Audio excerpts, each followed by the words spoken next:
Quando os clientes me procuram para as consultas ortopédicas, muitas vezes o diagnóstico é uma doença chamada luxação patelar. Na imensa maioria das vezes, a luxação patelar ela não é causada por traumas, ela é uma doença de fundo genético. Muitas vezes fica até difícil de explicar para o cliente que o problema do cachorrinho dele é de nascença, se ele começou a mancar agora 1 ou 2 dias. Mas, na verdade, o que acontece é que a patela já estava deslocada, provoca uma instabilidade e se ele está com uma dor forte e constante, possivelmente ele teve uma torção naquele joelho devido à instabilidade. Se essa dor é intermitente, possivelmente ele só sinta um incômodo no momento que a patela se desloca e sai do sulco patelar. Nos animais normais, o sulco patelar ele é bem pronunciado e a patela ela corre aqui com facilidade. Nos animais que têm a deficiência, eles têm um sulco patelar praticamente ausente. Então a patelinha ela vai escorregando, geralmente escorrega para o lado de dentro. Raramente a gente encontra uma luxação lateral. Isso pode acontecer em qualquer raça, mas com muito mais frequência isso ocorre nas raças miniaturas, como por exemplo o Yorkshire, o Pinscher, o Chihuahua, Shih Tzu, Lhasa e Poodle também. E pode acontecer inclusive em gatos também. Ainda não são completamente conhecidos os mecanismos que causam a luxação. A minha impressão era que uma série de alterações anatômicas causavam a retração do músculo quadríceps femoral, causando a saída da patela de dentro do sulco, mais ou menos assim. Durante a flexão, o próprio movimento faz a patela escorregar para um dos lados, geralmente para o lado de dentro. Como a maioria desses animais tem os ossos com algum defeito angular, que são meio tortinhos, eu suponho que isso seria consequência dos vetores dessas forças pressionando o osso ao longo do tempo. Só que estudos mais recentes apresentaram uma teoria muito interessante, que essas alterações de ângulo, tanto do fêmur quanto da tíbia, na verdade não seriam consequência da luxação, e sim a própria causa dela. Então o que ocorre? Quando o osso é curvado no sentido côncavo, que a gente chama de geno-varo, a patela cai para dentro. Quando ele é curvado no sentido convexo, que a gente nomeia de geno-valgo, a patela cai para fora. A gente encontra o defeito de ângulo em 3 locais: no colo e na cabeça do fêmur, no fêmur em si e na tíbia.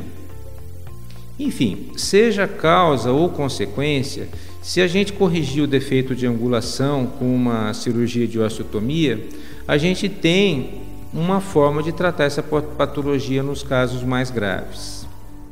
Os estudiosos classificam essa doença em 4 graus, mas eu prefiro caracterizar ela em 5 situações diferentes. A primeira situação é quando a patela se desloca eventualmente e volta para o local adequado.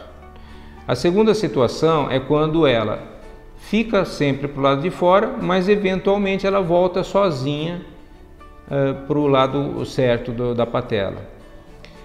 A terceira situação é que ela fica sempre para fora, mas quando a gente força ela para dentro do sulco patelar, ela ainda se encaixa. A quarta situação é quando ela está para fora definitivamente, nem forçando a gente não consegue manter ela dentro do sulco. E a quinta situação é como se fosse a quarta, mas com artrose, o que provoca uma grande degeneração e falta de articulação.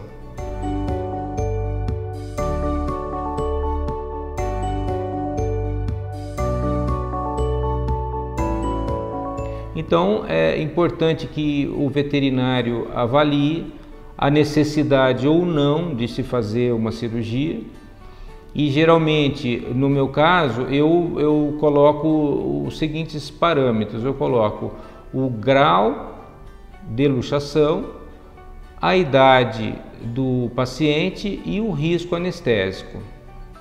Aí, diante do cliente, a gente decide com todos esses parâmetros e tomar a decisão em conjunto se vai fazer a cirurgia, se tem necessidade ou não. E se for optar pela cirurgia, nós precisamos saber que técnica que nós teríamos que usar, já que existem 3 situações também que pode ser usada durante a cirurgia.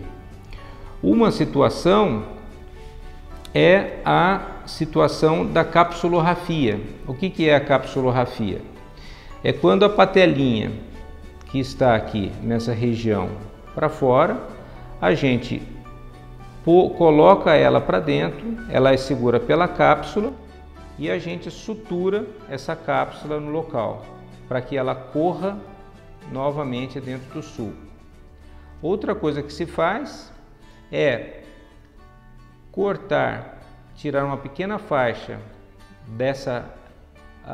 de onde seria o sulco patelar e aprofundar esse sulco, que a gente chama aprofundamento do sulco.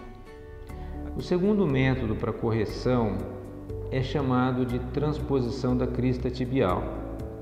Nessa cirurgia, a gente retira a base da inserção do tendão da patela e insere na parte lateral, caso a luxação seja para o lado de dentro. Aí a gente prende aqui com um pino, um parafuso ou mesmo um fio de aço. A terceira opção para os casos mais graves é de fazer a osteotomia, como eu relatei anteriormente, do osso que estiver mal angulado, seja ele o fêmur ou seja a tíbia. E com a correção desse ângulo, conseguimos colocar a patela no local de origem. Esse tipo de cirurgia é bem complexo e exige um profissional bem habilitado e um conjunto de imagens muito específicos para medição do ângulo de correção, incluindo tomografia, radiografia digitalizada. Diante disso, eu acho que a gente tem que estar sempre atento quando o cachorrinho ou o seu gatinho está mancando da patinha de trás. Leve ao veterinário, traga para a gente avaliar. Muitas vezes uma situação que pode ser tratada precocemente pode deixar ele com uma boa qualidade de vida quando ele estiver velhinho.